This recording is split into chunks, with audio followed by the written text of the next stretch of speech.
We'll start this off. Hello and welcome to the Breakout Room, everyone.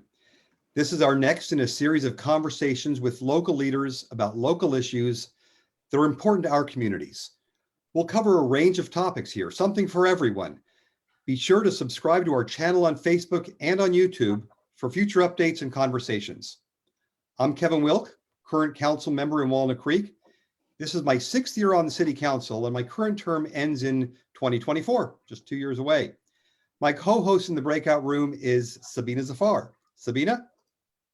Hello, everybody, and welcome to the Breakout Room, our second in this series of Breakout Rooms, hosting our local leaders. I'm Sabina Zafar on the San Ramon City Council, and this is my 4th year on the council, and my term ends this year. I will pass it over to Renee from the town of Danville. Well, thank you both for hosting this wonderful program and keeping our residents informed. My name is Renee Morgan. I have been on the Danville Town Council now for 10 years. I'm also a 2-time mayor. Not two-timing, but I'm a 2-time mayor. And I started off with the town of Danville 18 years ago as a planning commissioner.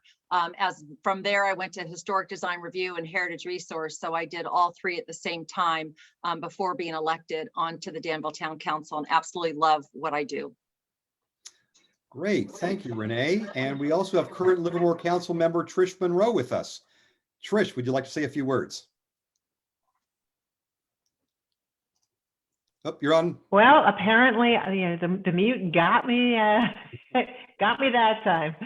So, hi, I'm Trish Munro. I was elected in 2018 as an at-large member. We are now in district, so my term will end in 2022, and then we'll see what I'll end up doing.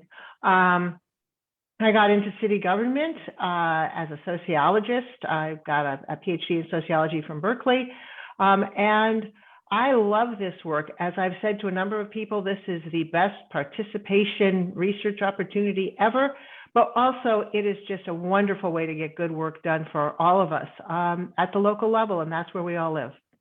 That's terrific, thanks. You know, what's so great is that really all 4 of our cities have different challenges, and that's one of the reasons that I love the Breakout Room, because we're able to talk about different things that really affect a variety of areas in the county.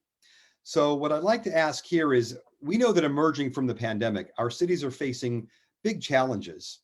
So our first question for our guests is, what is the biggest challenge facing your city? So Renee Morgan, let's start with you. You know, Kevin, I think that that question can be, how many prongs can we put into that? I mean, coming out of a pandemic has not been a fun event, but at the same time, Danville has sustained and has come out with a balanced budget. But I can tell you that this question to me resonates with local control and more of our recent RENA allocations. To me, that's a big thing.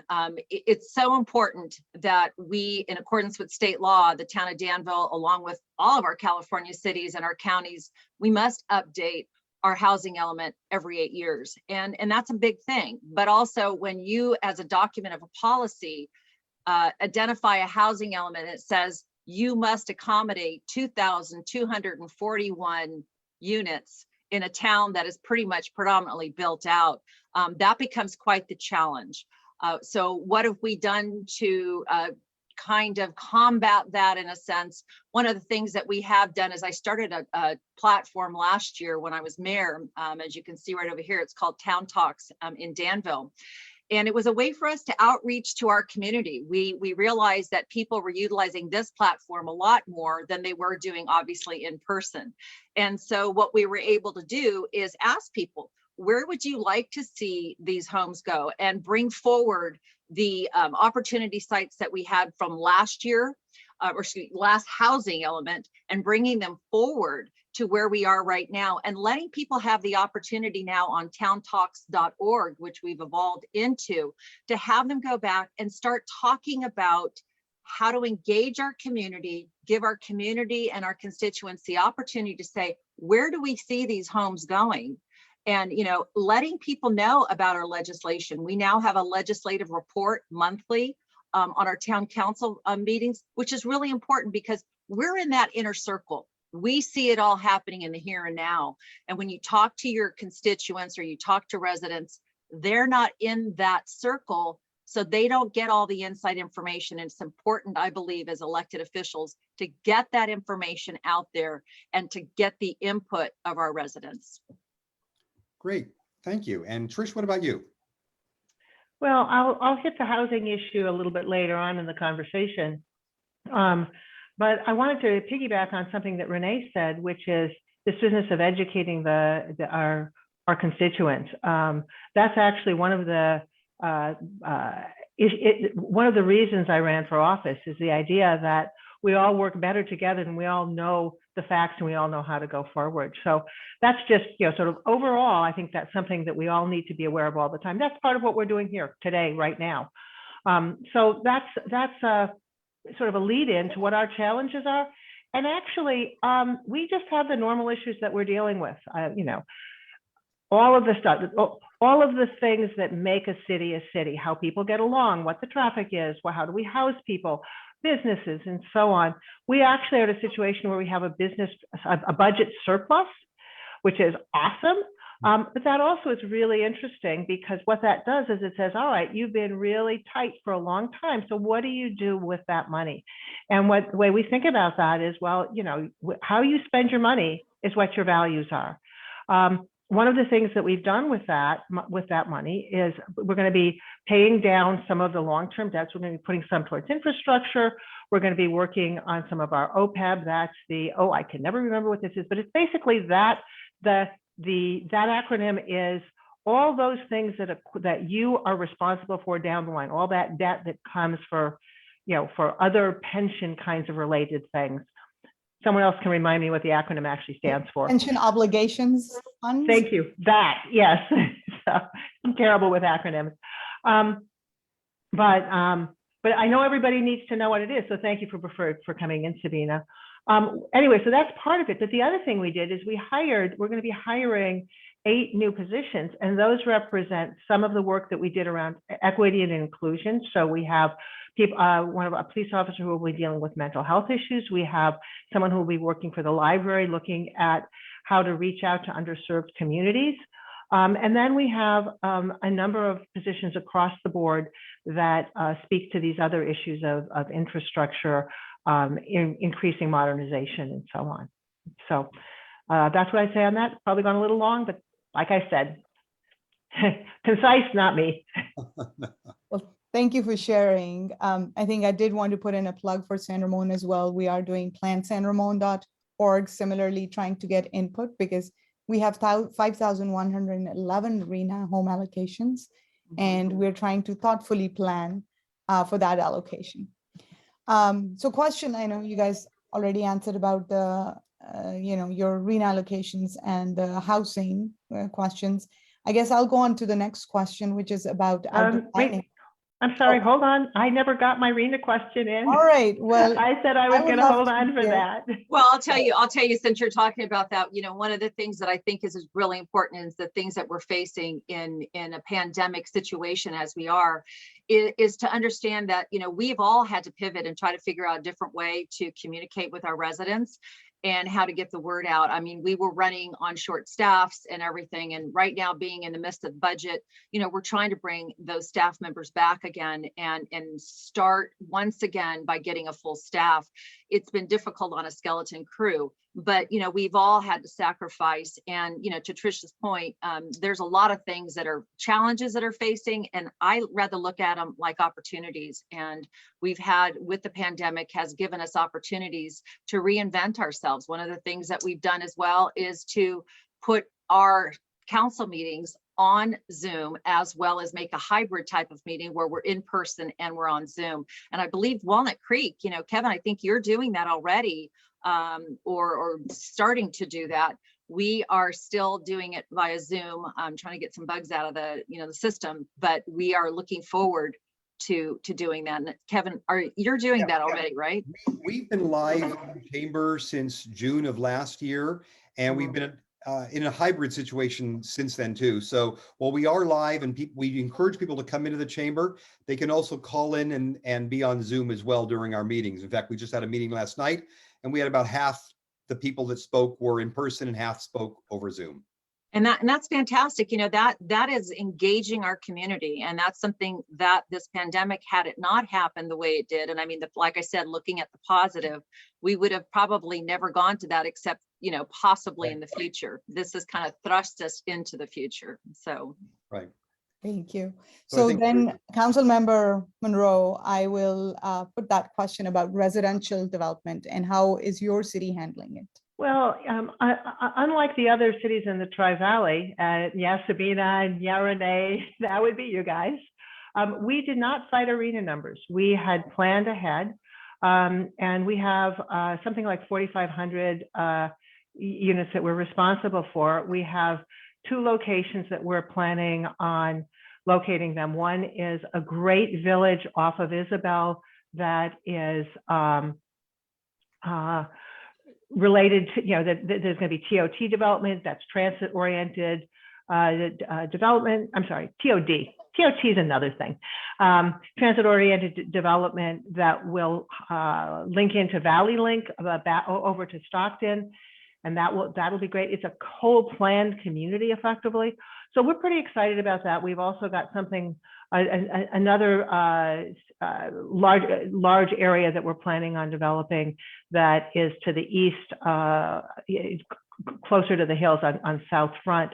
And then we've got some sprinkled throughout. We're in the middle of our housing element comes up shortly, like I think Monday night, we get to discuss that in detail. So I'm a little excited about taking a look at how we provide housing for people. We're also doing our general plan revision. And as we were choosing people for that advisory body, we had people who were, you know, the thing that people were most concerned about was affordable housing. So this housing element matters a lot. Great, thank you. So one of the things that we've seen a real change since the pandemic, and Renee sort of alluded to this, something that we have done because of the pandemic that we hadn't been doing before is really outdoor dining. And we're seeing this proliferate in many of our cities. So I know that both of your cities took early steps to introduce outdoor dining, as did Walnut Creek and San Ramon. Right. We'll start with Trish this time. How did that go in Livermore, and where do things stand now? Well, things stand really well in Livermore. So I mean, we, as I think 20 years ago, and actually if you go back even farther than that, we moved the main road 84 off going straight downtown, and we were able to redesign our downtown at that point. So it's a great downtown, and we already have had some of the flex zones. We have a new streetscape. It really made us ideally situated to expand that during the pandemic, and we did that. We put in some help for businesses as well, of course. So we are expanding on that so that we continue as much outdoor dining as possible, and we have managed to manage the parking such that people are able to both do, you know, park near shops and park near restaurants. So, you know, it's not a good thing. The pandemic was not, but it's something that because of, we were lucky enough, and some of the previous council and city staff were very farsighted, we were able to be in a good position to manage it. Wonderful, wonderful. And I certainly have enjoyed going to Livermore and experiencing some of that. Renee, how about Danville? Well, you know, the onset of the pandemic made us reimagine services and adapt in a lot of different ways. And most of us had to pivot and devise a plan for our businesses. We also had to educate our businesses on how to provide services that were online, how to provide curbside services. And we provided a lot of workshops and opportunities for our businesses to stay successful in that way.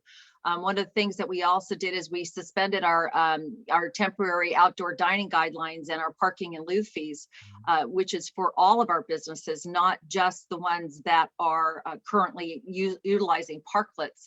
And I use the word parklet because it became a point where we started to experiment with closing streets and then reopening streets and, utilizing more than just a parking space. So in our last meeting in May that we had on May 3rd, the town council decided to, because we're looking at a pandemic and an endemic. So the town council decided that we were going to give our businesses the opportunity for the people that were still afraid to go, and I use the word afraid because it has been a fear, to eat indoors, to give them an opportunity until January of 2023. And with that, we authorized the extension of the temporary land use permits, and we've approved our street closures accordingly. Excuse me. But we also addressed something that, because of the fact it's been so long now, and I mean, we forget how long we've been in this pandemic situation, that we addressed the aesthetics, the size of the locations, the extended outdoor parklet areas that can be used, because of the fact that after a while, you lose the atmosphere, you lose the feel of what your community is supposed to look like in these areas. So we also initiated that within the ordinance to make sure that these parklets or outdoor dining areas, or anybody that comes up and decides they want to apply for a parklet or an outdoor dining area, have some guidelines in place, because you can't just keep kicking that can. You got to have a concise type of plan out there. But one thing we were talking about was what these things do and how they kind of domino effect. And I'll tell you, it's great because we're redoing our downtown master plan. And that's given us an opportunity to engage again our residents and get them involved in the planning process of what they want their downtown to look like. That's fantastic. We're doing the same thing with surveys. We just actually had another meeting last night at our city council to talk about this. We're going to be keeping outdoor dining in Walnut Creek, but there's going to be a little bit more stability. We're going to make sure there's more safety that's involved. It won't look so haphazard. Right. And while we've heard loud and clear to keep outdoor dining, there's going to be a little bit more of a planning aspect to it rather than just throw out the tables and chairs moving forward. Right. You've got to have guidelines. You have to have those guidelines in place. Otherwise, it just becomes a free for all. And that's not what we want for any of our communities. At least I'm speaking for Danville too. I'm going to jump in just for a second and add to that, which is that what I'm hearing from all of us is that we've taken this opportunity, we've taken the tragedy that is the pandemic, recognize that, first of all, we're probably going to be living with it in one form or another for a while, but also recognize that it's our opportunity to make our cities better by putting the regulations down and putting the rules down to enable us to make all of the downtowns better places. Yep. Right. Yeah.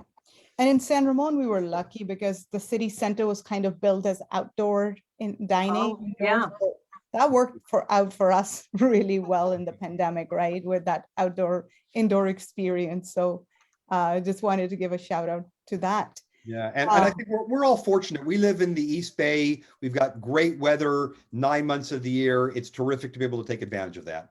Yeah, Absolutely.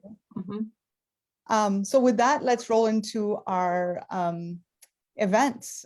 We've been seeing that, summer hasn't even approached, and we have an event every weekend, and we've had twice the number of people show up at our events. So would love for you to share what events your communities are hosting, what can people and families look forward to joining, and what some of us will be joining you at as well. Renee, do you want to start off? Absolutely. Danville's such a vibrant community, and it's so great when I get to see my local electeds sitting at a restaurant or a table across from me, and I get to say, hey, I'm glad you're in Danville. But, Danville's that kind of place where if you park your car on one end, you can walk the entire, main strip of Harts or Railroad, whatever it is. You can look at our historical plaques and see what our rich history is as far as what we've accomplished as far as saving our history and maintaining our history. We have actually plaques that are out there now depicting what exactly that building was and what it was used for or who lived there, to give a little bit more of a sense of belonging to our community. So as far as if you have to look for something to do in Danville, I'll give you a couple of things you can do. First of all, we're really popular for our summer festivals, and that's put on through the chamber. Those usually are around June 25th, 26th, the weekend of that. One of the things that's really exciting is we have a Tri-Valley project that involves, Walnut Creek, but it involves our Tri-Valley cities.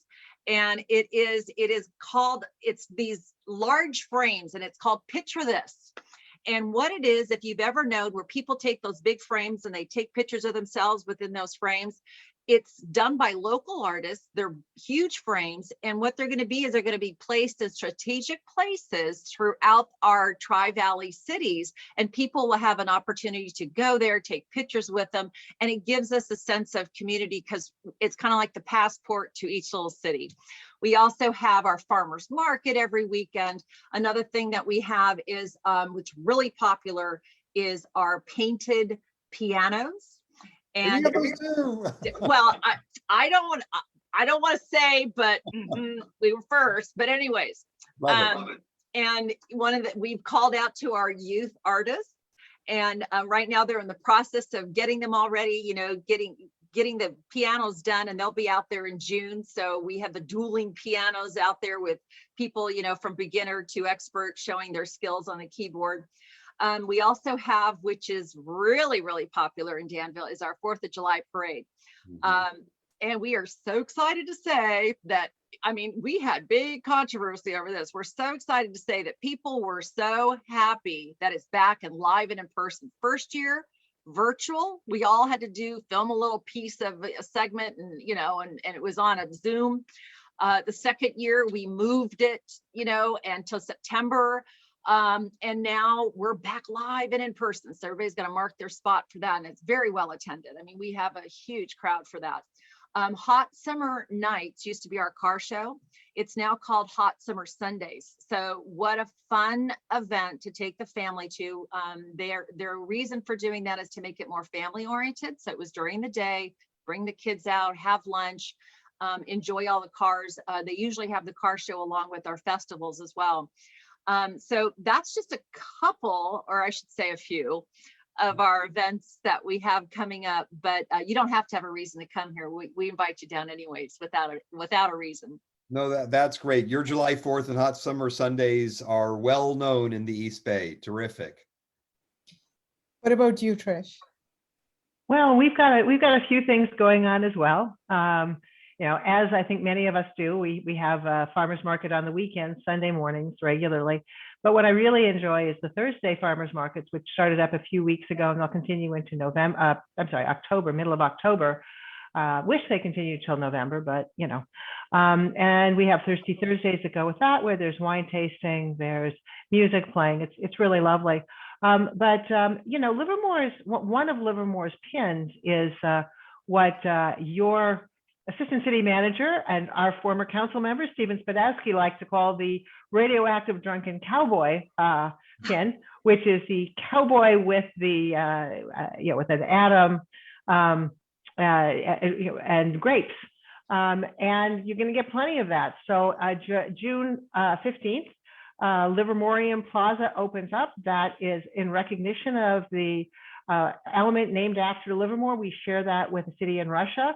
Element 116, I'm sure we'll have our band there, Element 116 from Livermore High playing when that opens up. It's going to be a great plaza with one of those water balls, lots of facts about, about science in general. And then actually the week before that, we will have our rodeo, which is, I think we're at 102 years, 103 Wow. years. Pardon? That's great. Yeah. So, and as with you, Renee, it's going to be in person, and after a few years of doing the pre-recording, and it really doesn't read the same way. We're going to be really looking forward to being out in person. We're going to be having, street fest, car shows, I'm sure, and then we'll be setting off fireworks on top of the First Street Garage in downtown on the 4th of July. So we'll leave the parade and we'll come to Livermore to watch fireworks, because we used to go to San Ramon. Now we'll go to Livermore. We have a you're welcome to come. Okay. We have businesses. They'd love your business. We all share the businesses. And your place too for the wine country. I mean, Livermore, You're talking rodeo. I mean, that's a great place. When we have company come in town, I love to take them to Livermore. It's close. It's a great staycation. Absolutely. It- Well, I was yeah. going to say, you have an evergreen event when it comes to the wine country. Yes. You know, I figured I didn't even have to mention the wine. It goes without saying. Another Good. plug for that is Livermore wines are great. And I just recently went to Napa and they're charging about $50 for a tasting now. So Livermore is also very cost effective. Yeah, it's crazy, isn't it? Crazy. Well, you know, that's why we all stay local, shop local, and that's what it's That's all right. about. That's right. That's I'm going to right. plug in for Walnut Creek. Our events start on Memorial Day. We have the big annual memorial event commemoration in our civic park at 11 o'clock on every Memorial Day. And we get a lot of the state representatives and congressional representatives come as well. So What time is that, Kevin? That's 11 o'clock on Okay. Memorial Day in Civic Park.